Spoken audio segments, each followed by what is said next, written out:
గుంటూరు జిల్లా తెనాలి నియోజకవర్గం కొల్లిపర మండలంలో మాదక ద్రవ్యాలకు వ్యతిరేకంగా పోలీసు వారు సంకల్పం అనే కార్యక్రమాన్ని నిర్వహించారు. ఈరోజు తుములూరులోని జెడ్పీ గర్ల్స్ కాలేజీ నందు కొల్లిపర పోలీస్ స్టేషన్ ఎస్ఐ ఎన్సి ప్రసాద్ తమ సిబ్బందితో ఈ కార్యక్రమాన్ని నిర్వహించి విద్యార్థులతో డ్రగ్స్ రహిత సమాజాన్ని నిర్మిస్తామని ప్రతిజ్ఞ చేయించారు.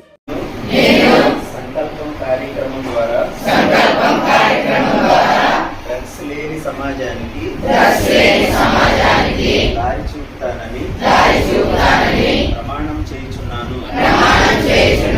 నేను డ్రగ్స్ లేని జీవితాన్ని గడుపుతాను.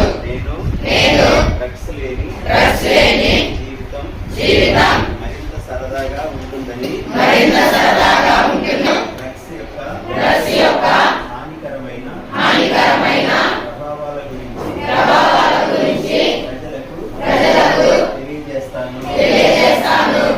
నేను నా చుట్టుపక్కల ఉన్న ప్రదేశాలలో డ్రగ్స్ సేవిస్తున్నా లేక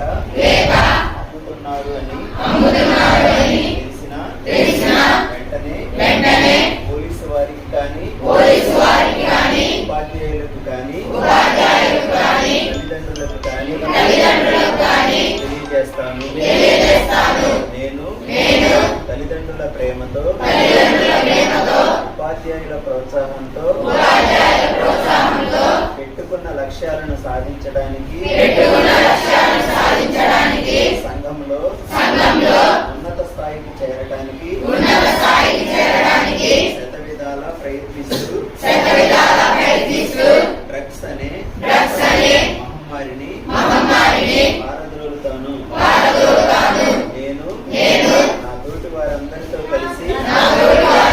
కలిసి సమిష్టి కృషితో మాదక ద్రవ్యాలు లేని సమాజాన్ని నిర్మించడానికి